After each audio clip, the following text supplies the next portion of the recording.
오늘 말씀 보겠습니다. 오늘 말씀은 야고보서 2장 26절 말씀입니다. 오늘 말씀은 야고보서 2장 26절 말씀입니다.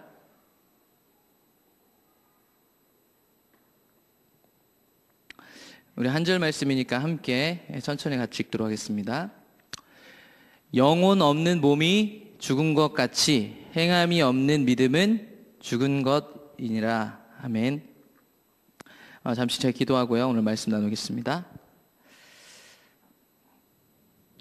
주님 감사합니다. 이 저녁에도 주님 앞에 모여서 우리가 예배할 수 있게 하시고 또한 주의 말씀을 듣게 하시고 주의 말씀 가운데 반응할 수 있는 기회를 우리에게 허락해 주셔서 감사드립니다. 이 시간 이곳 가운데 하나님 함께 하셔서 하나님의 기준을 선명하게 보여주시고 그 기준을 따라가고자 하는 열망을 부어주시고 그 열망 가운데 성령님 도와주셔서 실제적으로 우리가 그렇게 살 수 있는 은혜를 마음껏 부어주시옵소서. 하나님 말씀이 더 선명하게 전달될 수 있도록 성령님 역사하시고 이론이 아니라 우리의 가슴 속에 하나님의 말씀이 새겨지는 시간 될 수 있도록 성령님 이곳 가운데 함께하여 주시옵소서. 감사드리며 예수님의 이름으로 기도드립니다. 아멘. 오늘 함께 나눌 말씀은요, 야고보서 말씀을 통해서 믿음과 행함의 관계에 대해서 함께 나누려고 합니다. 그 믿음과 행함하면 이렇게 떨어질 수 없는 한 단어가 있는데 그것은 구원이라는 얘기입니다. 그러니까 믿음과 행함이라는 이 문제들이 왜 중요하냐면 우리의 구원과 아주 밀접한 관련이 있기 때문입니다. 오늘날 한국교회뿐만 아니라 전 세계적으로 교회들이 많이 부패해져서 특별히 그 부패한 원인들을 사람들은 그리스도인들이 행함이 없다라고 많이 진단을 했기 때문에 사실 이 믿음과 행함의 관계에 대해서는 이미 다른 많은 사람들이 연구한 책들이 너무나도 많습니다. 그래서 우리도 이미 이 믿음과 행함의 관계에 대해서는 믿음하고 행함은 떨어지는 것이 아니지 라고는 분명히 알고 있을 텐데요. 그 사실을 오늘 다시 한번 좀 확인하시고 과연 그 믿음이 뭐고 그 행함이 뭔지를 함께 나누는 시간을 가지려고 합니다. 우리가 기본적으로 예수님의 이름으로 모일 때 고백하는 것들이 있습니다. 그건 뭐냐면 우리가 믿음으로 구원받는다라는 사실입니다. 성경은 정확하게 믿음으로 의롭다 하심을 받는다라고 기록하고 있습니다. 그래서 원래 우리 그 개신교회가 나올 때 나오게 된 배경이 이제 가톨릭 교회가 갖고 있었던 그 행위적인 것들, 행위로 구원받는다고 이렇게 직접적으로 얘기하지 않지만 그런 요소들이 너무나도 가득했다라는 것이죠. 그래서 개혁자들이 슬로건을 내건 것이 뭐였냐면 성경대로 믿음으로 구원받는다, 믿음으로 의롭다함을 얻는다라는 것이었습니다. 대표적으로 그 말씀들을 로마서에서 가져와서 얘기하고 있는데 로마서 3장 27절 28절을 함께 보겠습니다. 로마서 3장 27절 28절을 함께 보게 되면요, 그런즉 자랑할 때가 어디냐 있을 수가 없느니라. 무슨 법으로냐? 행위로냐? 아니라 오직 믿음의 법으로니라. 그러므로 사람이 의롭다 하심을 얻는 것은 율법의 행위에 있지 않고 믿음으로 되는 줄 우리가 인정하노라. 여러분, 의롭다 행하심을 받는다는 것은요, 사망 가운데 놓여있지 않는다 이런 얘기입니다. 그러니까 로마서는 정확히 사도 바울이 로마서를 통해서 얘기하고 있는 건 뭐냐면 믿음으로 구원받는다. 그것을 우리가 이신칭이라고 합니다. 믿음으로 우리가 의롭다함을 얻었다. 근데 사도 바울이 이 말을 끊임없이 로마서에서 하고 있는데 로마서 4장 2절 3절을 보게 되면 또 이렇게 말하고 있습니다. 이 주장했던 말을 가지고 어떤 사람을 가져다가 써서 얘기하고 있냐면 아브라함을 가져다가 얘기합니다. 만일 아브라함이 행위로서 의롭다 하심을 받았으면 자랑할 것이 있으려니와 하나님 앞에서는 없느니라. 성경이 무엇을 말하느냐?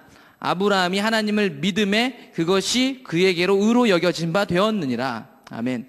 그러니까 지금 사도 바울은 단순히 자기의 주장을 하고 있는 것이 아니라 이미 오래전에 있었던 믿음의 조상인 아브라함을 가져와서 믿음으로 구원받는 것이 성경적이다. 믿음으로 구원받는 것이 하나님 뜻이다. 그게 하나님이 만들어 놓은 구원의 비밀이다라고 이야기하고 있습니다. 계속해서 사도 바울은 이 말씀을 근거로 해서 4절 5절에서도 이렇게 얘기합니다. 일하는 자에게는 그 삭이 은혜로 여겨지지 아니하고 보수로 여겨지거니와 일을 아니할지라도 경건하지 아니한 자를 의롭다 하시는 이를 믿는 자에게는 그의 믿음을 의로 여기시나니 계속해서 얘기하는 말은 뭡니까? 구원은 믿음으로 받는다. 그러니까 우리가 의롭게 되는 것은 깨끗하다 함, 그러니까 심판에서 면제할 의롭다 하는 사람이 되는 것은 무엇으로 되냐면 믿음으로 된다라는 것을 로마서에서 계속 얘기합니다. 그 뒤에 4장 6절, 7절, 8절은 이제 다윗의 시편을 가져와서까지 얘기합니다. 한번 읽어볼까요? 4장 6절, 7절, 8절. 일한 것이 없이 하나님께 의로 여기심을 받는 사람의 복에 대하여 다윗이 말한 바, 불법이 사함을 받고 죄가 가려짐을 받는 자들은 복이 있고 주께서 그 죄를 인정하지 아니하실 사람은 복이 있도다 함과 같으니라. 그러니까 믿음으로 구원을 받는 게 맞다라는 것을 지금 계속 얘기하고 있습니다. 그리고 그 믿음을 은혜라고 얘기하고 있는 거죠. 우리가 그렇게 의롭다 할 만한 게 없는데 의롭다고 여겨주시는 것, 그것으로 인해서 우리가 그분을 믿음으로 인해서 이렇게 의롭다함을 받는다, 이 얘기를 지속적으로 얘기하고 있는데, 문제는 우리가 오늘 읽은 야고보서는 정확하게 이 말과는 좀 다른 뉘앙스가 풍기게 이야기를 하고 있다는 것입니다. 그래서 야고보서 우리가 오늘 읽은 본문의 앞부분의 문맥들을 보게 되면 2장 14절에 보게 되면 이렇게 나와 있습니다. 2장 14절, 15절, 16절, 17절을 보게 되면, 내 형제들아, 만일 사람이 믿음이 있노라 하고 행함이 없으면 무슨 유익이 있으리요? 그 믿음이 능히 자기를 구원하겠느냐? 만일 형제나 자매가 헐벗고 일용할 양식이 없는데 너희 중에 누구든지 그에게 이르되 평안히 가라, 덥게 하라, 배부르게 하라 하며 그 몸에 쓸 것을 주지 아니하면 무슨 유익이 있으리요? 이와 같이 행함이 없는 믿음은 그 자체가 죽은 것이라. 그러니까 지금 구원 얘기를 하면서 구체적인 행동까지 제시합니다. 어떤 형제 자매가 굶고 있으면 도와줘야 된다. 그러면서 하고 있는 얘기는 행동을 강조하고 있습니다. 이 말은 20절, 21절에 가면 더 자세하게 얘기하고 있는데, 허탄한 사람아, 행함이 없는 믿음이 헛것인 줄 알고자 하느냐? 우리 조상 아브라함이 그 아들 이삭을 제단에 바칠 때 행함으로 의롭다 하심을 받은 것이 아니냐? 지금 야고보는요, 2장을 전체를 다 읽어보시면 알겠지만, 믿음 외에 한 가지를 더 얘기하고 있는데, 그게 바로 행동하는 것이었습니다. 행함. 근데 문제는 뭐냐면, 이 행함을 얘기하는데 동일하게 아까 사도 바울이 예문으로 갖고 왔던 사람이 누구였죠? 아브라함이었는데, 동일하게 야고보도 아브라함의 이야기를 얘기하면서 행함이 중요하다라고 얘기하고 있습니다. 그러면 이 비밀이 풀리려면요, 아브라함 얘기를 보면 알 수가 있습니다. 먼저 이 아브라함 이야기를 보기 위해서 창세기부터 아브라함이 등장하는 데까지 이야기를 봐야 됩니다. 오늘 제가 여러분들에게 드릴 말씀은 중요한 포인트가 뭐냐면, 우리가 믿음, 행함이라는 얘기 너무 많이 들었는데요, 이 믿음이라는 것 자체가 우리가 어떤 이론적으로 동의하는 것이 믿음이 아니라는 것을 전제하셔야 됩니다. 그동안 담임 목사님 계속 얘기하시는데 이거는 머리로 되는 게 아니라 여기로 되는 거거든요. 또한 여기서 행함이라고 나오는 것들도요, 솔직하게 우리가 교회를 다니고 거룩한 사람의 모양을 입고 다른 사람 착하게 대하고 좋은 일 해주는 것만을 행함으로 가리키고 있지 않습니다. 성경이 말하고 있는 믿음과 행함이란 것이 구체적으로 어느 맥락에서 이해돼야 하는지는 오늘 아브라함이 나타나기까지 창세기의 흐름을 보면 이 행함과 믿음도 어떤 관점에서 이해해야 되는지가 분명히 나오게 돼 있습니다. 그래서 제가 자주 창세기부터 들여보다 보는 이유가 그런 건데요, 창세기 1장 28절을 보게 되면 이렇게 나와 있습니다. 하나님이 그들에게 복을 주시며 하나님이 그들에게 이르시되 생육하고 번성하고 땅에 충만하라. 생략하면 하나님이 그들에게 복을 주셨다고 합니다. 사람을 만들 때 복을 주셨대요. 근데 이 사람만 얘기한 게 아니라 1장을 잘 보게 되면 그러니까 조류, 그 다음에 물고기를 만들 때도 복을 주셨다라는 단어들이 등장합니다. 그러니까 이 말들을 통틀어서 보면 무슨 말이냐면, 하나님이 이 세상을 창조하실 때 아무튼 복을 주셨다, 이 얘기입니다. 이 복이 뭔지는 점점 가면서 알게 될 텐데, 2장 3절에 보게 되면 이제 모든 창조를 마치시고 하나님이 안식하셨을 때 이렇게 얘기합니다. 2장 3절에 보면 하나님이 그 일곱째 날을 복되게 하사. 하나님이 일곱째 날을 왜 복되게 하셨냐면 6일 때까지 하나님이 의도하신 대로 다 제대로 창조되었기 때문입니다. 근데 그 창조한 가운데 하나님이 복을 줬고요, 복되게 하셨다고 얘기하고 있습니다. 이 복은 뭘까요? 사실은요, 우리가 기복주의에 대한 알러지가 너무 많은데요, 사실 성경은 복에 대해서 얘기하고 있습니다. 근데 기복주의가 얘기하는 그 복하고는 완전 질이 다른 거긴 하죠. 이 복이 뭔지는 뒤에 가면 더 알 텐데, 일단은 이렇게 내려놓고요. 그 다음에 우리가 잘 아는 것처럼 이렇게 복되게 하셨는데 복이 깨졌죠. 예. 사탄이 뱀에게 들어가서 인간을 유혹했습니다. 그래서 그 복이 깨졌는데 그 복이 깨지자 하나님이 뱀에게 저주하신 내용을 보니까 매우 특이한 얘기를 하고 계십니다. 3장 15절입니다. 우리가 잘 알고 있는, 함께 읽어보겠습니다. 내가 너로 여자와 원수가 되게 하고 내 후손도 여자의 후손과 원수가 되게 하리니 여자의 후손은 내 머리를 상하게 할 것이요 너는 그의 발꿈치를 상하게 할 것이니라. 아멘. 우리는요 이 성경을 66권을 다 갖고 있기 때문에 이 얘기가 무슨 얘기인지 압니다. 아까 오전에 담임 목사님께서 그 얘기도 하셨어요. 베드로가 신앙 고백할 때 우리는 다 아니까 저게 뭐야 다 아는 건데 이렇게 하지만 그 당시에 베드로는요 그런 신약 성경이 완성되어 있지 않았기 때문에 그렇게 아는 게 사실은요 어마어마한 일입니다. 동일하게요 우리가 만약에 이 영화로 한 편을 성경을 보고 있다면 우리 3장까지 보게 되면 이 말이 무슨 말인지 도무지 이해할 수 없습니다. 영화의 결말을 보면 알게 되겠죠.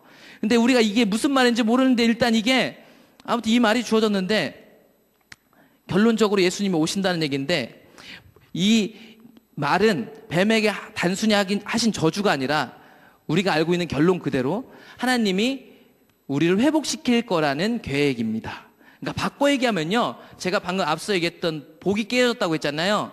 그 복을 다시 회복시키는 계획이 이 뱀에게 하신 저주에 들어있더라 이 말입니다. 그래서 이 복이 깨어진 상태가 무엇인지를 보게 되면 정확하게 이 복이 뭔지가 점점 더 윤곽이 잡힙니다. 이 복이 깨어지자 우리가 보게 되는 창세기 4장부터 어떤 장면을 보게 되냐면 4장 8절을 보겠습니다. 가인이 그의 아우 아벨에게 말하고 그들이 들에 있을 때에 가인이 그의 아우 아벨을 쳐죽이니라. 네. 우리는 4장을 열자마자 자기의 목적을 위해서는 시기심에 의해서는 그 어떤 것이라든지 자기 형제인데도 죽일 수 있는 게 사람이라는 것을 발견합니다. 바꿔 얘기하면 이 복이 깨진 상태는요 이런 상태라는 거예요. 더 자세히 말씀드리면 복이 깨진 상태는 우리가 잘 알고 있는 것처럼 어떤 상태냐면요 하나님하고 인간하고 단절된 상태가 복이 깨진 상태입니다. 그러니까 우리가 창세기 1장 2장에서 보는 하나님이 복되게 하셨다라는 그 복은 뭔지 아세요? 하나님이 우리와 함께하는 것이 성경이 말하는 복입니다, 여러분. 네. 그래서요, 사람이 하나님과 함께하는 복이 깨어지니까 세상도 저주를 받아서 다 이 복에서 멀어진 겁니다, 여러분. 그래서 이 복이 깨어진 상태가 정말 어떤 건지를 4장부터 우리는 계속 보게 됩니다. 성경 전체를 계속해서 보게 돼요. 복이 깨어진 상태와 동일하게 어떤 상태를 보냐면 복이 깨어졌음에도 불구하고 하나님이 계속 일하고 있는 장면. 그 4장 19절에 가게 되면 라멕이 두 아내를 맞이하였으니 하나의 이름은 아다요 하나의 이름은 실라였더라. 자기 목적을 위해서는 두 명의 아내를 취하는 것도 서슴지 않았습니다. 이게 하나님이 함께 하셨어야 할 사람에게 하나님이 함께 하실 수 없게 된 그 단절로 인해서 복이 깨진 상태를 보여주고 있는 겁니다.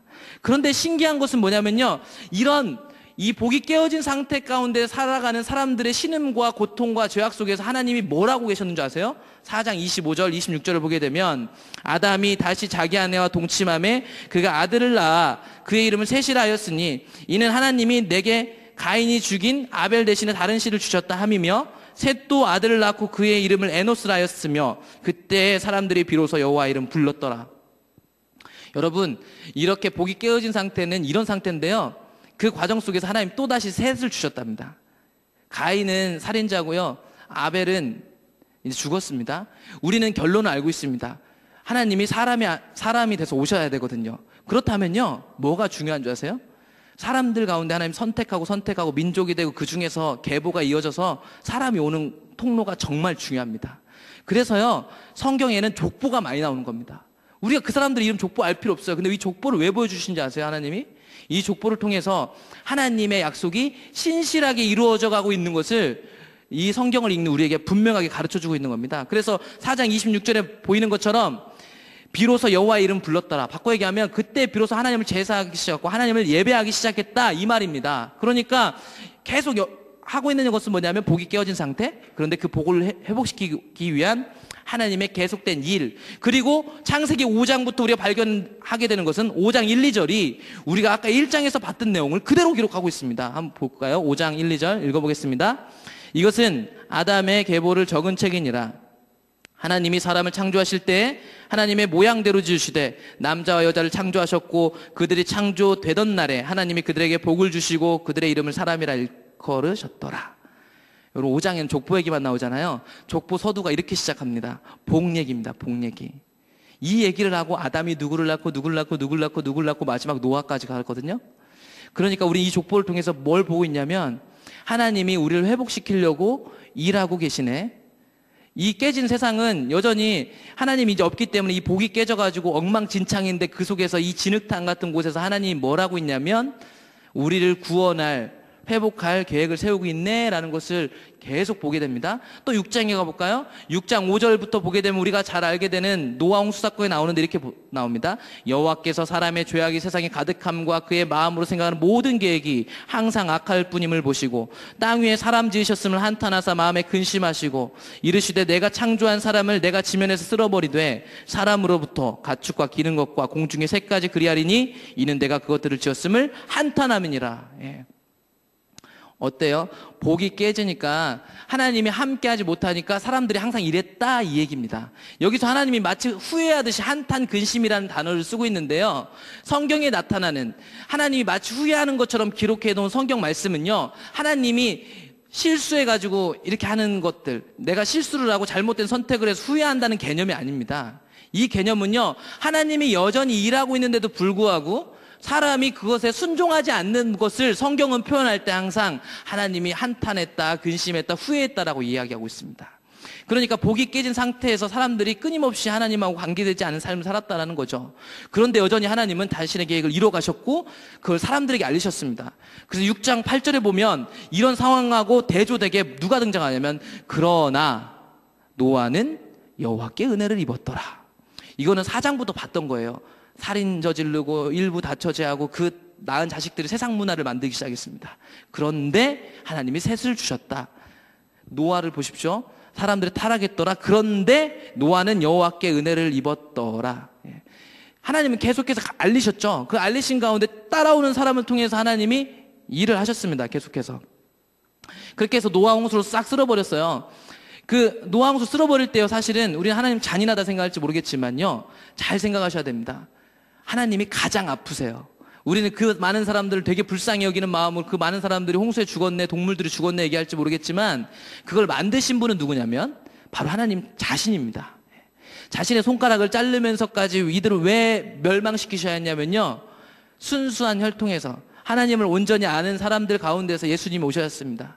만약에요, 이 상태에 쓸어버리지 않았으면 노아 같은 사람도 남아있을 수 없었을 거예요.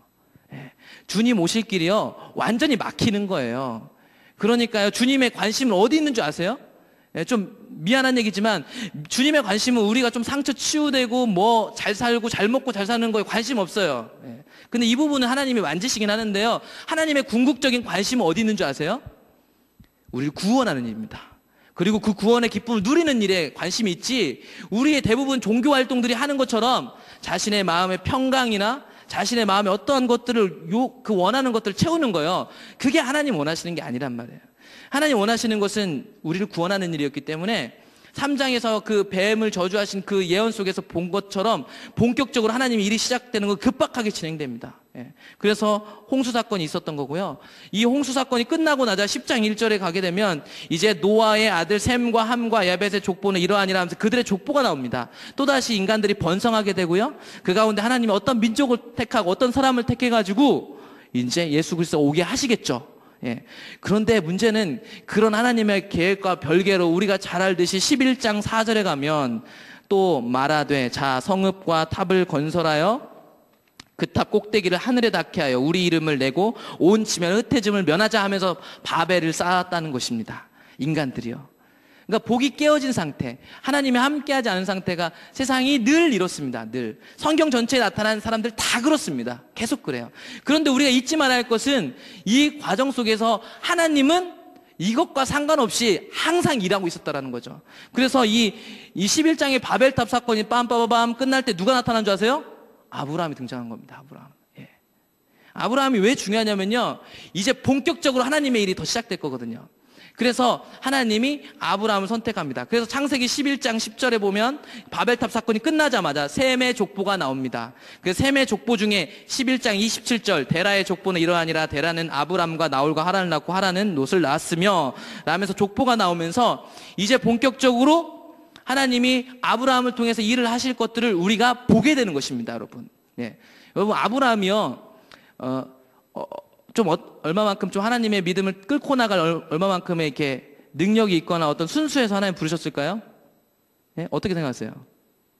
쟤는 그래도 착하고 혹은 신실하고 어떤 마음이 심성이 착하거나 이래서 하나님이 아브라함을 불렀다고 생각하시나요, 혹시? 절대 그렇지 않습니다. 우리는요, 아브라함의 그 믿음의 고백들과 결국을 보고 사실은 하나님이 그를 선택했을 때 그가 선택될 만한 어떠한 자질이 있었을 거라고 착각하는데 절대 그렇지 않습니다. 하나님이 무조건적으로 선택한 겁니다. 갑자기 아브라함이 등장하는 거예요. 갑자기 아브라함이 등장한단 말이에요. 이 사람이 하나님을 따라갔더라, 이런 걸 가지고 우리는 추측을 합니다. 이 사람이 원래부터 그렇게 순종적이었나 보다, 그래도 하나님 따라갔나 보다, 뭐 이런 얘기를 하는데 사실은요, 성경 자체는 그것에 대해서 일절 언급하고 있지 않습니다. 성경에서 하나님이 언약을 맺으실 때는 하나님의 무조건적인 선택입니다. 근데 문제는 이 선택 가운데 그 사람의 그 부르신 가운데 초청되면 하나님이 초청하시고 그에게 자신을 알리시고 그러면 하나님이 알리시는 가운데서 그와 어떤 것을 하냐면 언약을 맺습니다. 언약을. 그래서 제가 지금 창세기 1장부터 여기까지 왔잖아요. 하고 싶은 얘기는 뭐냐면 이 성경의 주인공은요, 어떤 사람이 아니라는 얘기죠. 이 성경을 우리에게 주신 이유는요, 사람의 인생을 통해서 보이지 않는 하나님이 자신을 계시하는 것을 본 겁니다. 그러니까 아브라함이 나중에 처불었고 어떻고 우리에게 이건 관심은 없어요. 중요한 건 아니에요, 사실은. 하나님이 이 아브라함이라는 인생을 통해서 어떤 것을 보여주셨나, 야곱을 통해서 무엇을 보여주셨나, 다윗을 통해서 무엇을 주셨나. 그러니까 이 책은 어떤 위인들의 이야기가 아니라 정확하게 사람의 인생을 통해서 역사 속에서 보이지 않는 하나님이 개입하셔서 일하는 장면을 통해서 우리가 하나님이 누군지, 믿음이 뭔지, 행함이 뭔지를 보여주기 위해서 하나님이 기록한 책이라는 것입니다. 정확하게 그래서 창세기 12장 1절에 아브라함이 등장할 때 하나님은 그 부분을 명확히 보여주십니다. 12장 1절에 보면 우리가 잘 아는 여호와께서 아브라함에게 이르시되 너는 너의 고향과 친척과 아버지의 집을 떠나 내가 내게 보여줄 땅으로 가라. 내가 너로 큰 민족을 이루고 내게 복을 주어 내 이름을 창대하게 하리니 너는 복이 될지라. 우리 이 얘기를 아까 1, 2장에서 읽었습니다. 그 2장에서 이제 타락해서 3장에서 끊어진 이 복을 하나님이 회복하려고 아브라함하고 이제 언약을 맺으신 장면은 15장에 나옵니다. 그러니까 아브라함이 등장하는 배경이 이런 배경이라는 얘기예요. 하나님의 계획선상에서 이루어지고 있다는 거죠. 이 복이라는 것이 그러니까 나 따라오면 너 잘 돼 이 얘기가 아니라니까요. 예수님이 오시는 그 길, 하나님의 일에 동참하라는 거예요. 하나님이 하실 그 일에 너를 사용하겠다. 널 통로로 사용할 거다. 그래서 너는 복이 될 거다 이 얘기하고 있습니다. 아브라함이 복이 되는 것은 다른 이유가 아닙니다. 하나님 일에 동참했기 때문에 그 복이 될 거라고 하나님이 이야기하고 있는 것입니다. 그래서 12장 3절 너를 축복하는 자에게는 내가 복을 내리고 너를 저주한 자에게는 내가 저주하리니 땅의 모든 족속이 너로 말미암아 복을 얻을 것이다. 땅의 모든 사람들이 나중에 언제가 될지 모르겠지만 이 얘기는 예수님이 오시는 거죠. 예수님 오시게 되면 모든 사람들이 다시 하나님과 함께하게 되는 복을 얻게 될 거다 이 얘기를 하고 계신 겁니다. 그래서 이 아브라함이 선택받고 자식들이 나오고 민족을 이루어서 예수님이 오신 거고 그 예수님으로 인해서 우리 안에 주님이 사십니다. 네, 이게 하나님이 하신 일이죠. 근데 오늘 우리가 아까 본 로마서 4장 3절 믿음으로 구원받는다 얘기할 때 성경이 무엇을 말하느냐, 아브라함이 하나님을 믿음에 그것이 그에게 의로 여겨졌다라고 하는 이 인용 구절은 어디에서 사용된 말씀이냐면 창세기 15장에서 사용된 말씀입니다. 창세기 15장은 제가 앞서 말씀드린 것처럼 하나님이 이제 아브라함과 언약을 맺는 장면을 보게 됩니다. 그래서 15장 1절 2절 함께 읽어보겠습니다. 15장 1절 2절 이후에 여호와의 말씀이 환상 중에 아브라함에게 임하여 이르시되 아브라함아 두려워하지 말라. 나는 내 방패요 너의 지극히 큰 상급이니라. 아브라함이 이르되 주 여호와여 무엇을 내게 주시려 하나이까. 나는 자식이 없사오니 나의 상속자는 이 다메섹 사람 엘리에셀이니이다. 예, 하나님이 약속하셨습니다. 아브라함이 이때까지는 그 복이 뭔지를 잘 못 깨달았던 것 같아요. 예. 이제 좀 이따 더 보게 될 텐데. 그래서 이 복이 뭔지는 궁극적으로 몰랐을지라도 하나님을 따라가는데 하나님이 큰 민족을 이루겠다고 했습니다. 그래서 따라가다 보니까 우여곡절이 있었지만 부자가 됐죠. 근데 문제는 큰 민족을 이루려면 자식이 있어야 한다는 거죠. 자식이. 아들이 있어야 되는데 아들이 없었습니다. 그래서 아브라함이 생각하기에 하나님의 뜻을 이루어져야겠고, 그래서 그 사람이 머리로 생각하는 것은 자기 종 중에서 괜찮은 사람, 그래서 다메섹 사람 엘리에셀을 자신의 후계자로 세울 폭으로 하나님 앞에 얘기합니다. 그랬더니 하나님이 15장 3절 4절에서 이렇게 말씀하시죠.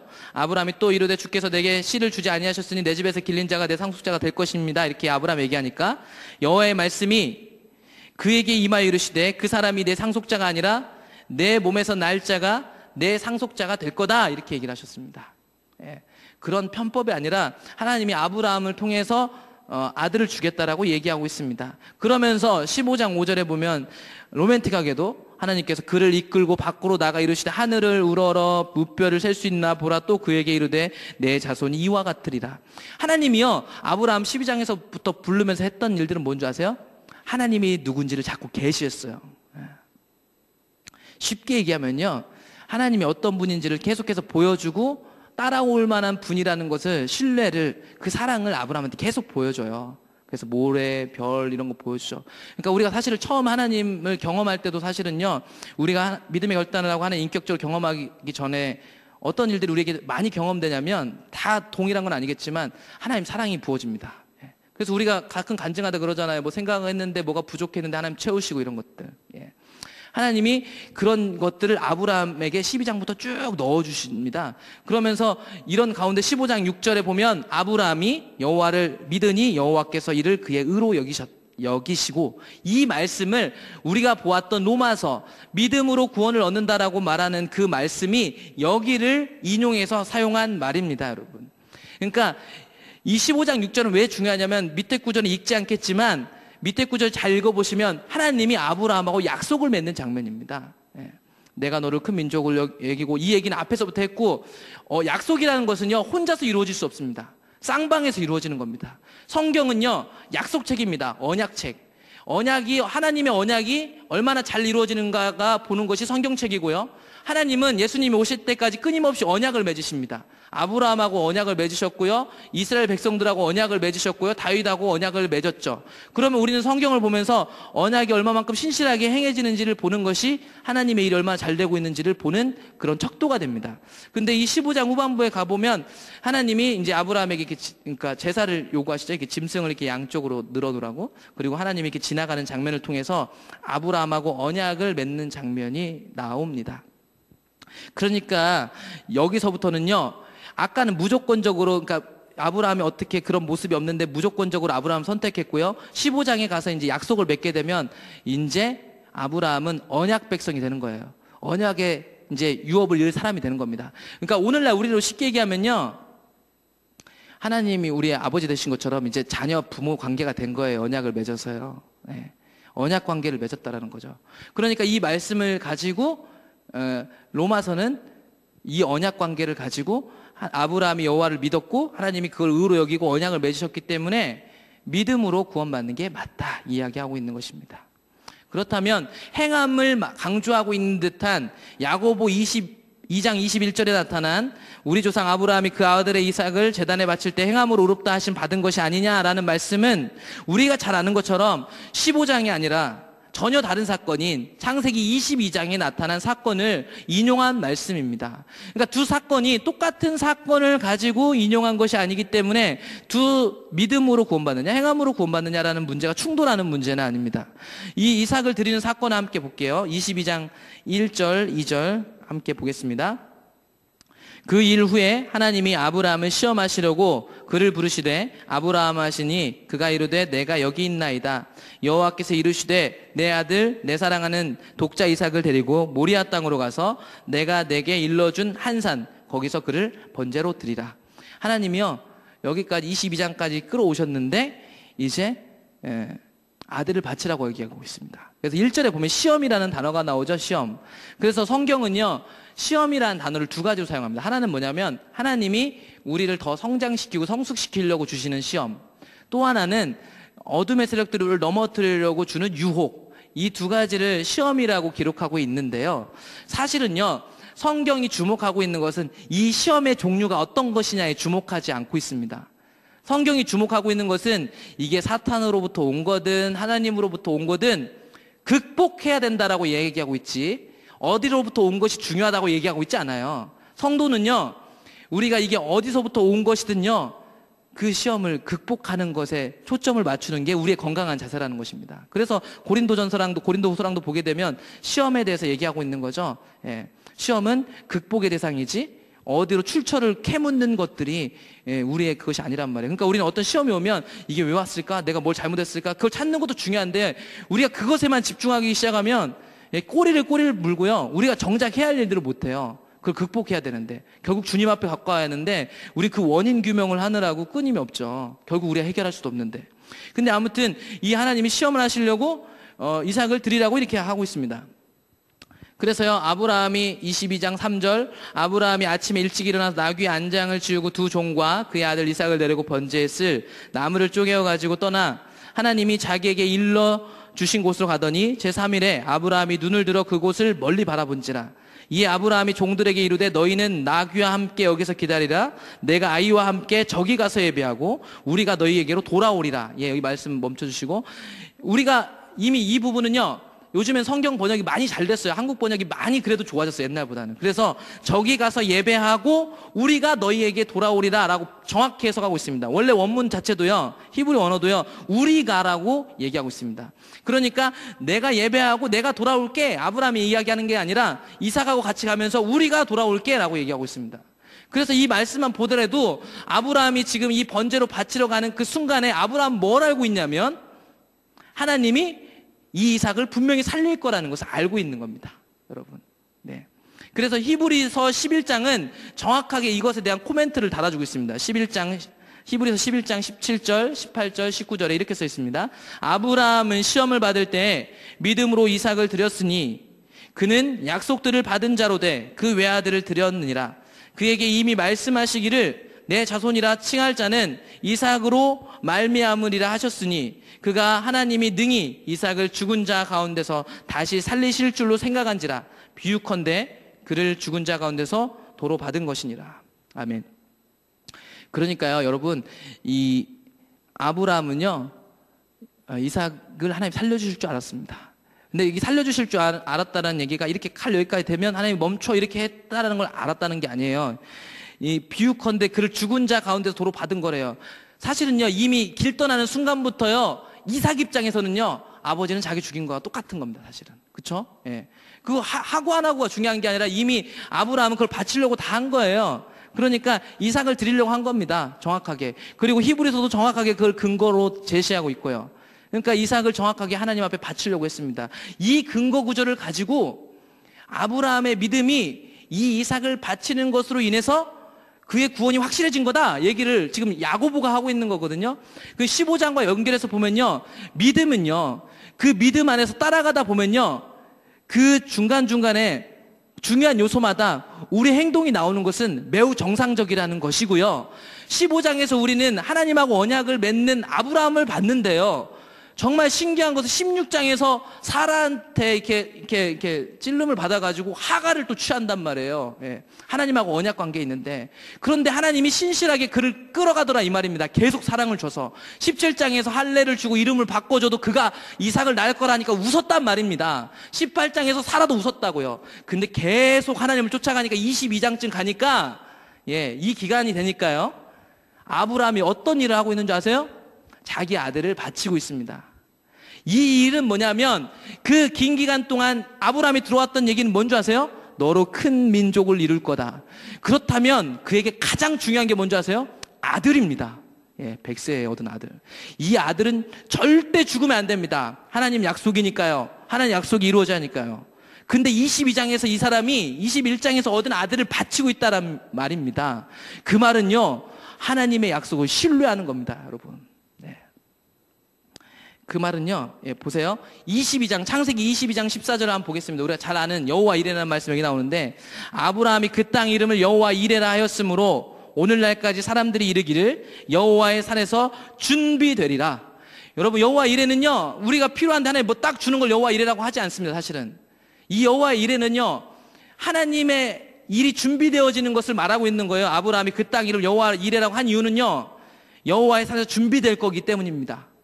이 말은 먼 날 어떻게 성취되냐면 예수 그리스도가 오는 걸로 성취되고요. 여호와의 산, 이 모리아 산은요, 많은 성경학자들이요, 솔로몬 성전이 있던데, 다윗이 그 아라우나 타작마당 산데, 나중에 예수님이 죽으신데, 다 이렇게 동일하게 얘기하고 있습니다. 그러니까 이 산에서 뭐가 준비될 거냐면 우리를 구원할 클라이막스가 준비될 건데, 그 앞에서 하나님이 이 아브라함과 아들 독자 이삭을 바치는 이 모형을 통해서 보여주고 있다는 거죠. 그 모형 가운데 누가 있었냐면 아브라함이 있었다는 겁니다. 그러니까요, 아브라함 인간성 전 잘 모르겠고요, 여기 이 정도 갔을 때는 정확하게 아브라함이 하나님의 약속, 하나님의 언약이, 하나님의 복이, 회복이 가는 그 통로를 정확하게 이해하고 있는 겁니다. 그러니까 믿음과 행함이라는 건 그런 겁니다. 여러분, 목사님께서 계속해서 하나님의 행하심을 알고 동참하는 것들이 믿음과 행함의 전부라고 얘기해도 과언이 아닙니다. 그러니까 믿는 거, 행동하는 것은 내가 주님을 믿기 때문에 어느 정도 내 성품이 변화되고 좋아져가지고 다른 사람들에게 어떠한 괜찮은 젠틀한 모습을 보여주는 게 행함이 아니에요. 이 성경이 말하는 믿음과 행함의 관계는 하나님하고 친밀한 거고요, 친밀하면요, 하나님이 원하시는 길이 보이게 되어 있습니다. 오늘날도 동일하게 우리 안에 계신 주님이요, 우리에게 하실 일들을 분명히 보이실 텐데, 그 언약이 여전히 준행되는, 주님 오실 길을 예비하는 우리가 그 하나님이 원하시는 일에 동참하는 것이 실제적으로 행함이라는 얘기입니다. 그러니까 많은 사람들이 착각하는 건 뭐냐면, 믿음이 좋은데 행함이 왜 저래, 이렇게 얘기를 할 때 이 관점에서 전혀 생각하지 않아요. 그러니까 무조건 좋은 사람이 되려고 하죠. 우리는 그래서 교회 왔을 때 항상 좋은 사람의 옷을 입습니다. 그래서 항상 친절하고요, 친절할 필요성도 있지만 우리가 말하는 것들은 그 가짜 친절이라는 거죠. 우리가 잘 믿기 때문에 쟤를 배려해야 한다라는 어떠한 부담감에서 오는, 정말 하나님하고 친밀하면 자연스럽게 나오는 그것이 아니라요, 우리가 입는 그런 것들, 우리가 이해하고 있는 믿음과 행함이라는 것들이 다는 아니겠지만 대부분 그런데, 성경이 말하는 믿음과 행함은요, 철저하게 하나님 중심적인 것에서 나오는 것입니다. 그러니까 이 믿음이라는 것들이요, 뭘까요? 믿음이라는 것은요, 솔직하게 얘기하면, 더 길게 풀어서 얘기하면 그런 겁니다. 우리가 예수님을 믿습니다. 그리고 그 예수님이 우리 죄를 대신하고 우리 구원하셔서 이제는 우리 안에 주님이 사신다라는 거, 그걸 말하는 겁니다. 그러면 이 주님이 괜히 할 일 없어서 우리 안에 살라고 오셨겠습니까? 그냥 얘기해서 예, 주님 믿어요, 주님을 영접합니다 하면 여기 딱 살고 이제 끝나는 게 아니라니까요. 여기 오셨으면 그때부터 뭐가 시작되냐면 그분과 친밀한 사귐과 교제가 나타나는 게 정상이라는 거죠. 그게 믿음입니다. 믿음 이러니까 내가 너를 믿어 하니까 끝났다고 생각하시면 안 돼요. 믿음이라는 것은 실제적으로 그분과 동참하고 그분을 따라가는 거고, 당연히 이분의 목적은 어디 있겠습니까? 성경을 다 본 것처럼 우리 구원하는 일 외에는 관심이 없습니다.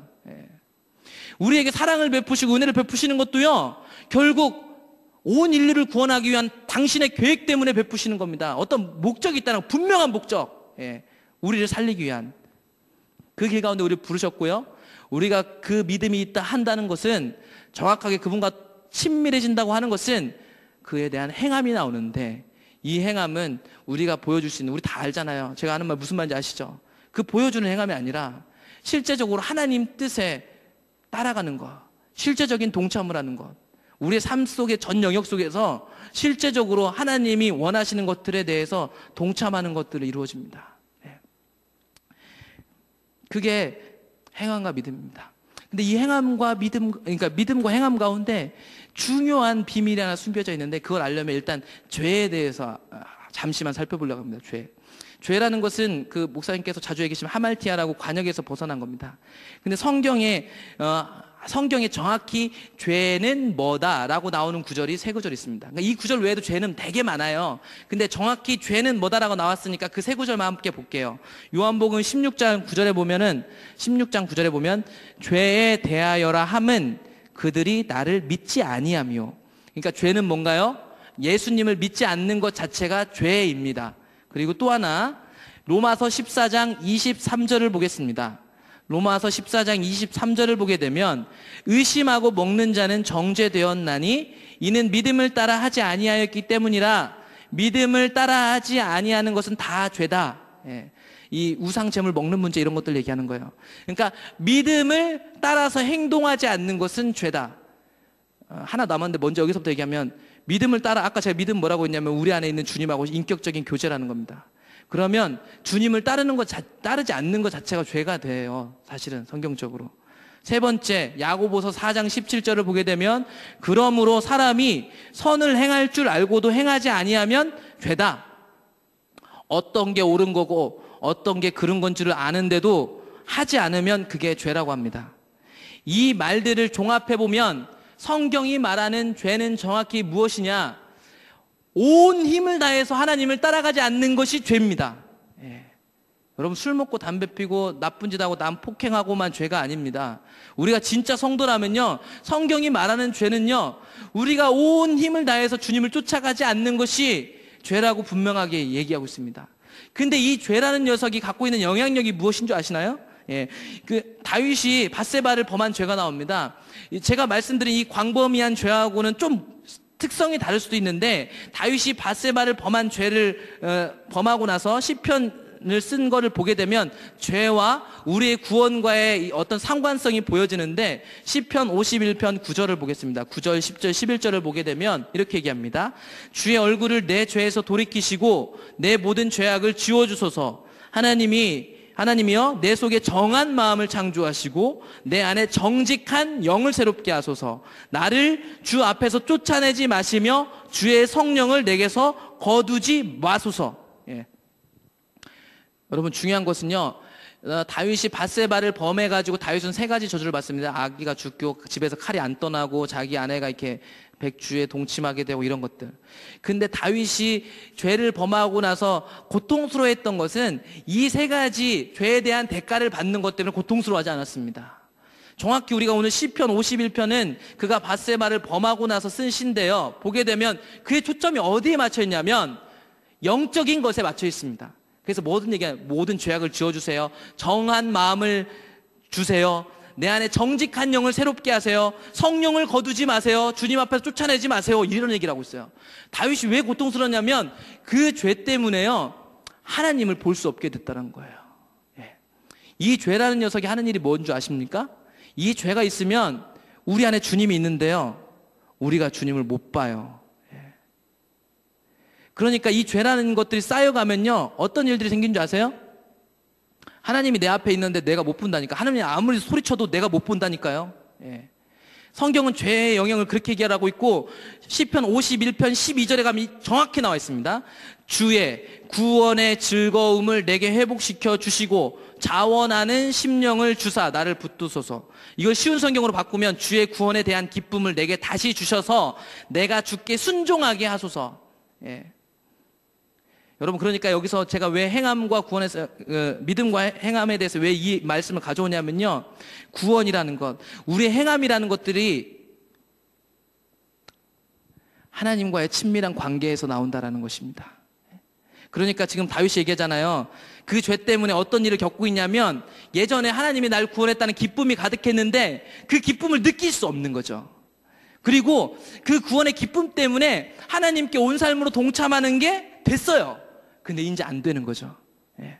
그래서 얘기합니다. 주의 구원의 즐거움을 회복시켜 달라고, 자원하는 심령, 순종할 수 있게 해달라고. 순종하고 싶은데 안 되는 겁니다. 예.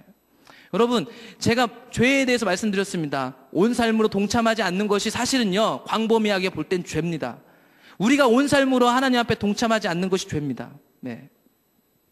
그런데 하나님하고 친밀하지 않으면요, 온 삶으로 동참하는 것이 불가능합니다. 예?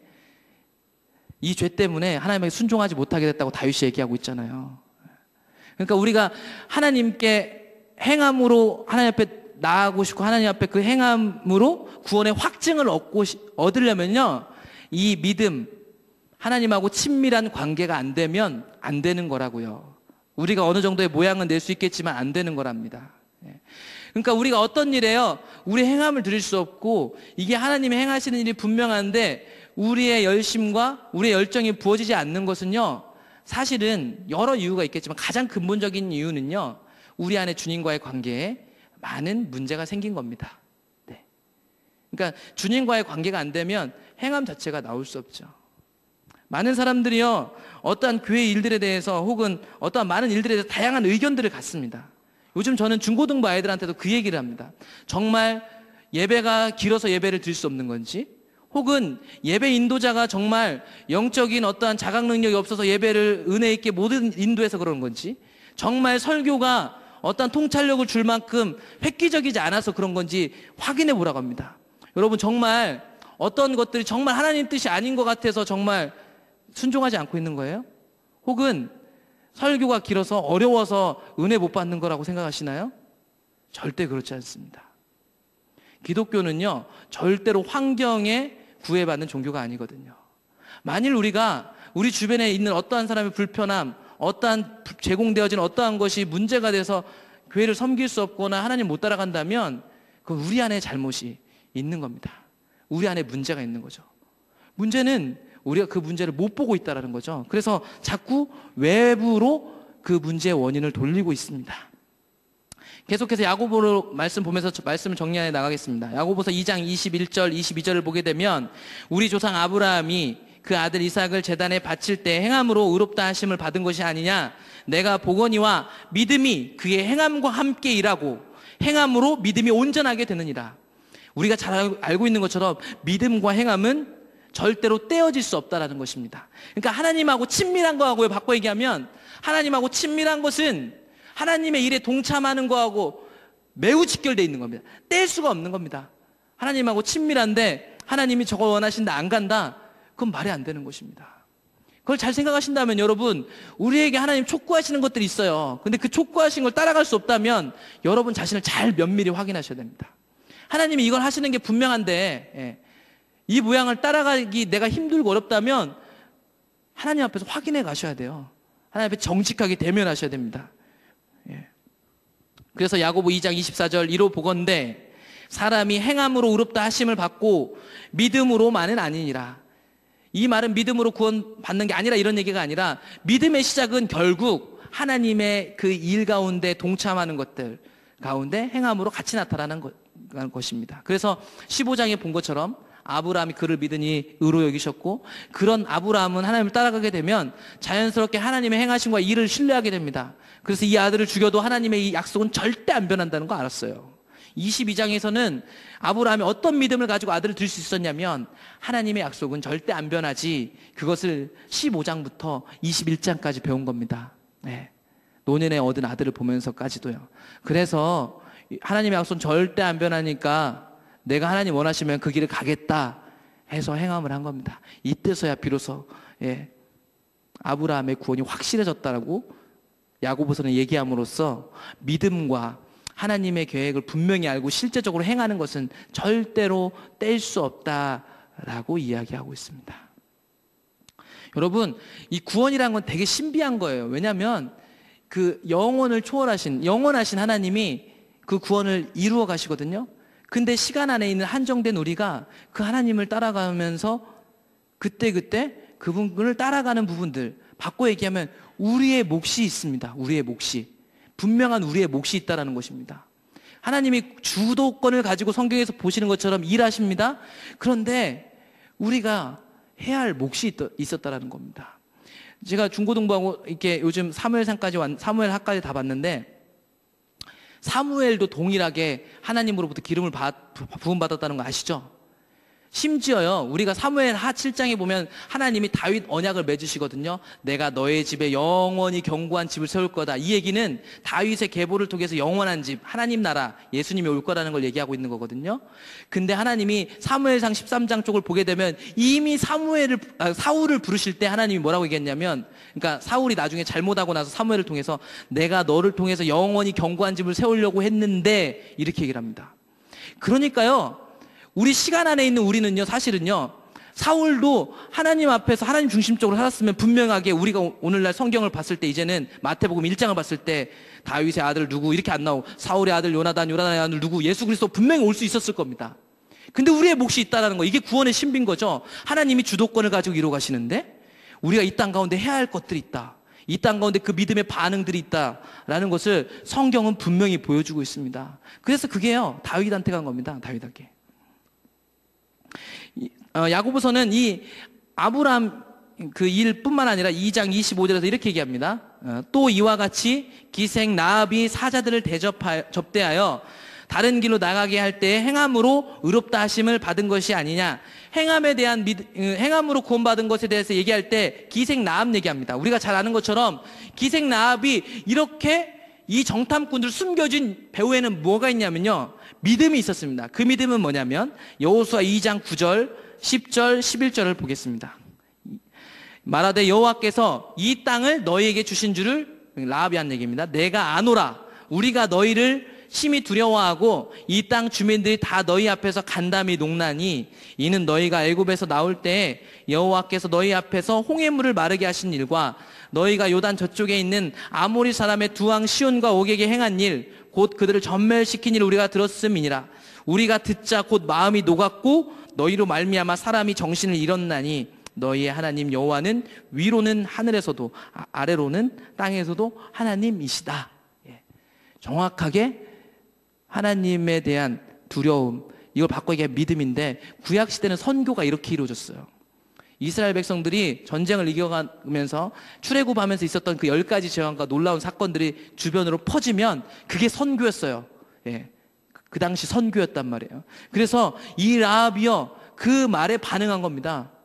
그래서 이 라합은 나중에 마태복음 1장에서도 나와요. 또 이방 여자인데, 그러니까 라합이 정탐꾼을 숨겨진 이유가 어디서 출발하냐면 하나님을 믿음, 그분을 두려워한, 그분이 그렇게 하시는 분이라는 것을 신뢰한다는 것에서부터 나온 행동입니다. 그러니까 믿음하고 행동은 절대 뗄래야 뗄 수 없는 부분이라는 것을 우리는 분명히 알고 있습니다. 우리가 잘 알고 있는 마태복음 25장에 가면 천국에 대한 비유가 나옵니다. 마태복음 25장 14절에 가면 천국을 비유할 때 이렇게 얘기합니다. 또, 이 또라는 말은 천국에 대한 비유를 계속 이어간다는 얘기입니다. 어떤 사람이 타국에 갈 때 그 종들을 불러 자기 소유를 맡긴 것 같으니 각각 그 재능대로 한 사람에게는 금 5달란트, 한 사람에게는 2달란트, 한 사람에게는 1달란트를 주고, 19절, 오랜 후에 그 종들의 주인이 돌아와 그들과 결산할세. 25장 24절, 1달란트 받았던 자는 와서 이르되 주인이여 당신은 굳은 사람이라 심지 않은 데서 거두고 해치지 않은 데서 모으는 줄을 내가 알았으므로 두려워하여 내가 그렇게 숨겼습니다. 우리가 잘 아는 말씀입니다. 5달란트 받은 사람, 2달란트 받은 사람은 남겼습니다. 근데 1달란트 받은 사람이 숨겨놨어요. 근데 숨겨놓은 궁극적인 이유가 뭔지 아세요? 자기네 주인이 어떤 사람인 줄 알았냐면 굳은 사람이라서 심지 않은 데서 거두고 해치지 않은 데서, 자기가 노력도 안 한 데서 모으는 사람인 줄 내가 알아가지고 두려워했대요. 그러니까 이 결과를 나오게 한 원인이 뭐냐면 자신의 주인에 대한 잘못된 생각, 잘못된 믿음에서 나온 겁니다, 여러분. 그러니까 믿음하고 행함은 직결되어 있는 문제입니다. 우리가 어떻게 행동하는 것은 어떤 하나님을 믿고 있는지, 내 안에 예수님이 어떤 부분인지를 분명하게 보여주는 것입니다. 절대로 부인할 수 없습니다. 우리의 삶의 영역들, 우리가 어떤 선택을 하는 가치관, 어떤 가치관을 갖고 어떤 선택을 하는 것들은 정확하게 우리가 믿고 있는 하나님이 누군지를 분명하게 보여줍니다. 그렇기 때문에 세상 사람들은 우리의 삶을 보고 예수님을 보는 겁니다. 왜냐하면 우리가 믿는 것만큼 살 수 있기 때문입니다. 믿는 대로 우리의 삶이 사라질 수밖에 없습니다. 우리가 바꿔 얘기하면 하나님하고 친밀한 만큼 그 친밀함의 행함이 나올 수밖에 없거든요. 하나님이 교회 일뿐만 아니라 분명히 우리의 모든 삶 가운데 함께 하십니다. 그렇다면 온 삶으로 동참한다는 것은 제가 단편적으로 교회를 열심히 해라 이런 얘기하는 게 아닙니다. 우리의 삶의 모든 영역, 양육하는 일, 누구와 관계를 맺는 일, 우리의 직장 생활 모든 부분은요 단절된 게 아니에요. 우리가 믿는 하나님, 그분과 동행하면서 실제적으로 그곳에서 하나님이 원하시는 일들이 분명히 있습니다. 그것에 동참하는 것이 우리의 행함입니다. 단순히 내가 교회 다니는 사람이니까 회사에서 좋은 사람처럼 보이는 것이 우리의 일이 아닙니다.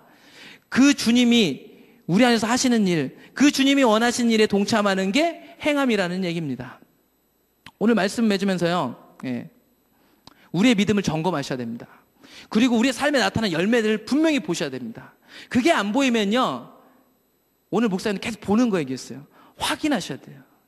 성경은 진짜 신기한 게요, 다음 주에는 모르겠어요. 다음 주에는 야곱 이야기를 보게 될 텐데 거기서 또 어떤 얘기가 나와요. 눈 얘기가 나와요. 눈. 어둡고 시력이 좋고 안 좋고. 신기한 게 성경은 시력 얘기, 듣는 얘기들을 정말 많이 하는데 우리가 보지 못하고 듣지 못하면 죽습니다. 바리새인들이 그랬습니다. 끊임없이 경고하고 그게 내 얘기인데 내 얘기로 들려지지 않는다면, 예? 그건 문제가 있는 건데, 그게 눈을 멀었다고 하고 귀가 들리지 않는다고 얘기하고 있거든요. 감사하게도 있잖아요. 이 믿음과 행함이 연결되어 있다는 것은 우리에게 너무나도 다행스러운 일입니다. 왜냐하면 이 행함이라는 것은 열매로 드러나서 보여지게 되어 있거든요. 이 열매를 보면 우리의 믿음 수준을 알 수 있습니다, 여러분. 예. 그러면 하나님에 엎드릴 수 있습니다. 우기지 말고 우리의 신앙 어떠한 거, 우리가 그동안 해왔던 어떠한 것들을 고수하지 말고 하나님 뜻이면 가야죠. 하나님 뜻이면 엎드려야 되죠. 하나님 뜻인 건 분명히 아는데 내가 갈 기력이 없고 열정이 없으면 그게 왜 열정과 기력이 없는지 하나님 앞에 물으셔야죠. 여기까지 잘 달려오셨습니다. 계속해서 달려가야 됩니다. 우리의 가는 길이 그렇습니다, 여러분. 우리가 어느 정도의 연륜을 갖고요, 성경의 비밀을 깨닫고 하나님하고 어느 정도의 친밀함을 쌓았다고요? 그게 우리 안에 어떤 경력이 될 것 같습니까? 절대 그렇지 않습니다. 그래서 이만큼은 쌓여졌으니까 이만큼은 절대 없어지지 않는다? 절대 그렇지 않습니다. 그랬다면 사도 바울이 다 얻었다고 했을 거예요. 이젠 다 얻었다라고 얘기했을 텐데 그 사람은 다 얻었다고 얘기하지 않았습니다. 자기의 말년까지도요. 우리의 이 싸움은요, 평생 가는 겁니다. 평생 가는 거예요. 예. 날마다 친밀함 가운데 있어야 됩니다. 예. 날마다 오늘보다 내일 더 하나님하고 가까워질 것을 열망해야 됩니다. 우리의 모든 영역, 내가 늘 습관처럼 해왔던 그 영역까지도 주님이 내 안에 걸림돌이 돼가지고 내 행동에 제약들이 생겨야 됩니다. 제가 자주 말씀드린 것처럼 1,000원짜리 한 장 쓰는 게요, 쉬운 일이 아니라니까요. 그거 아세요? 예. 돈이 없어서가 아니라 돈이 많은데 이 1,000원, 10,000원, 10만 원을 쓰는 게 결코 쉬운 일이 아니에요. 예. 우리가 눈을 들어서 주님과 친밀해지기 시작한다면 말이죠. 예. 우리가 좋은 차를 탈 수 있는 능력이 되고요, 좋은 옷을 입을 능력이 됩니다. 근데 그 입는 게 불편해지기 시작해야 한다니까요. 예. 우리의 집이요, 우리가 사는 집이 정말 우리에게 합당한 집일까요? 우리는 그런 고민들 전혀 하지 않습니다. 우리 아이가 다니는 옷, 입고 있는 옷, 다니는 학교, 학원들이 정말 우리 형편과 하나님의 지금 행하심과 인도하심 속에서 우리가 누릴 수 있는 만큼일까요? 그것은 절대 하나님하고 친밀하지 않으면요, 안 보이는 겁니다. 안 보이는 거. 그래서 항상 와서는 믿음이라는 옷을 입고 사람들에게 우리가 갖고 있는 부요함 속에서 잔잔한 어떠한 신앙인들의 모습은 비춰줄 수 있지만 거기엔 생명이 없습니다. 오늘날 많은 그리스도인들이 그렇습니다. 그래서 생명이 없는 거죠. 그리고 교회 일에 그래서 동참하지 않습니다. 그냥 교회 안에서 적당한 거리를 유지하고, 오이코스 안에서 적당한 거리를 유지하고, 믿는 성도들끼리 적당한 거리를 유지하고, 회사에서 신우들끼리 같이 믿는 사람인 걸 알지만 적당히 봐주면서 거리를 유지하는 게 훨씬 편하거든요. 그래서 그 자세를 유지하고 있습니다. 그러면 하나님의 생명이 흐르지 않습니다. 그러면 하나님의 일에 동참할 수 없습니다. 그러면 교회 다니는 것이 무거운 짐이 될 수밖에 없습니다. 그게 우리의 현실인 겁니다, 오늘날. 그래서 뭔가를 헌신을 요구하면 무거워지는 겁니다. 정말 안타까운 것은 뭐냐면, 예전에 우리가 우리 부모님 세대들도 그랬지만 교회 헌신을 요구하는 것들이 너무나 과해서 그런지 몰라도 오늘날에는 교회 헌신을 요구하는 것이 매우 부담스러운 시대가 됐습니다. 그래서요, 때로는 이게 분명히 하나님이 하시는 일이거든요. 근데 권면하고 오는 게 쉽지가 않아요. 왜냐하면 사람들이 강요라고 얘기하거든요. 우리는 비전을 말하는데 그걸 강요라고 얘기하고 강압이라고 얘기하거든요. 물론요, 모양이 똑같아 보일 수 있습니다. 똑같이 건축을 하고 똑같이 사람이 늘어나고요, 사람들을 모으고 하는 것들이 똑같은 모양일 수 있어요. 똑같은 모양. 근데 다른 것일 수 있어요. 그 안에 있는 본질이 다른 것일 수 있다는 거죠. 우리가 많은 교회, 여기 사실 제가 포도나무교회 오면 느끼는 것이 뭐냐면, 많은 교회들에서 다양한 경험들을 하신 분들입니다. 그래서요, 우리가 정말 돌이키면 엄청난 일이 일어날 것 같은데 우리가 많은 부분 안에서 거리를 두고 있다는 거죠. 우리가 봐왔던 안 좋은 부정적인 모습들, 이런 것들은 일단 걷어두고 이게 진짜 하나님 뜻인지 아닌지를 보셔야 됩니다. 이게 진짜 하나님 일이면 가야죠. 그렇지 않겠습니까? 전 사실은요, 포도나무교회 지원할 때요, 지원하고 싶지 않았어요. 저는. 왜냐면 포도나무교회는 저하고 교단이 달랐고, 저는 이제 그때 당시 강도사 신분이었고 목회자가 되면 다른 교단에서 사역했다는 것이 크진 않겠지만 저에게 작은 불편을 줄 수 있었거든요. 그리고 사역하던 교회에서 불편함이 없었고 세워져가는 과정이었고 거기서 하나님이 여전히 일하고 계셨습니다. 근데 그해 초부터 하나님 계속 사역지를 옮기실 것을 저에게 말씀하셨어요. 예. 그러다가 저의 귀에 들려온 게 포도나무 교회였습니다. 그래서 선택이 더 쉬웠어요. 왜냐하면 제가 도저히 정말 가고 싶지 않은 곳이었거든요. 그러니까 제 인간적인 생각으로 선택이 정말 쉽지 않았거든요. 근데 하나님이 보내신 데 확실했습니다. 그러면 가야죠. 그러면 가야 한다는 것입니다. 그러면 가야죠. 목사님 얘기하시잖아요. 군선교요. 제가 요즘 군선교를 자주 따라다니고 ROTC 가보니까요. 이건 정말 본전도 못 찾고요. 오히려 손해보는 장사입니다. 세상적으로 보면. 네. 근데 그게 하나님 원하시는 거니까 가는 겁니다. 네. 하나님 원하시니까 가야죠. 학교마다 돌아다니는데 1명, 2명 만나러 다닙니다. 예. 밥 사줘가면서 만나요. 예. 근데 그게 하나님 가라고 하신 곳이라 가니까 거기에 흐르는 생명을 보는 겁니다. 그리고 그 생명이 우리에게 힘이 되는 거죠. 그게 우리의 비전인 거죠. 어디까지 갈지는 모르겠습니다. 그래서 목사님이 맨날 얘기하십니다. 갈 때까지 한번 가보자고. 그게 우리가 가는 길입니다. 교회는요, 우리 다 같이 가는 겁니다. 우리는 어떤 고용주, 고용자, 어떤 손님 개념이 절대 아니거든요. 만일 그런 생각을 갖고 계신 분들이 있다면 정말 타락한 겁니다. 예. 월급쟁이로 와 있는 사역자가 있다면 정말 타락한 거죠. 예. 만약에 내가 일정량의 헌금을 내고 어떤 마음의 평안을 얻는 종교식으로 와 있다면 정말 타락한 겁니다. 정말 착각한 거죠. 교회는 그런 곳이 절대 아닙니다. 예. 우리가 믿는 것대로 행하게 돼 있습니다. 여러분 믿음을 점검해 보십시오. 예. 정말 시대가 어둡습니다. 이 세대 가운데 정말 하나님이 주님의 길을 준비할 사람들을 찾고 있습니다. 주님을 따라가셔야 됩니다. 그리고 따라가다 보면 하나님이 뭘 원하시는지 알게 될 겁니다. 그럼 그 길에서 모양은 다르겠지만 그 일에 우리의 온 삶으로 동참해야 됩니다. 그게 우리가 가야 할 길입니다. 그게 하나님 원하시는 길이죠. 그렇게 안 가면요, 아까 말씀드린 것처럼 종교 활동이 되면 계속 우리 어깨를 누를 겁니다. 계속 목사님 하시는 말씀 부담으로만 올 겁니다. 그 안에서 흐르는 하나님의 생명을 전혀 맛보지 못한 채요. 예. 저와 여러분들이 하나님과의 친밀한 교제를 더욱 추구하시고, 그리고 하나님의 일하심에 온 삶으로 동참하는 행함이 있는 그런 같은 공동체였으면 좋겠습니다. 우리 한 명이 건강하지 못하면 그 영향이요, 다 끼쳐집니다. 왜냐하면 우리는 한 몸이니까요. 잘라내고 끝내버리는 게 아닙니다. 교회 나가버리면 그만이시가 아니거든요. 그분이 잘라져 나가면 우리가 그 영향력을 그대로 받습니다. 네. 깨어있는 여러분들이 살아나셔야 됩니다. 네. 우리가 다시 한번 일어나야 됩니다. 그게 하나님 원하시는 거거든요. 우리 찬양하고요, 잠시 기도하겠습니다.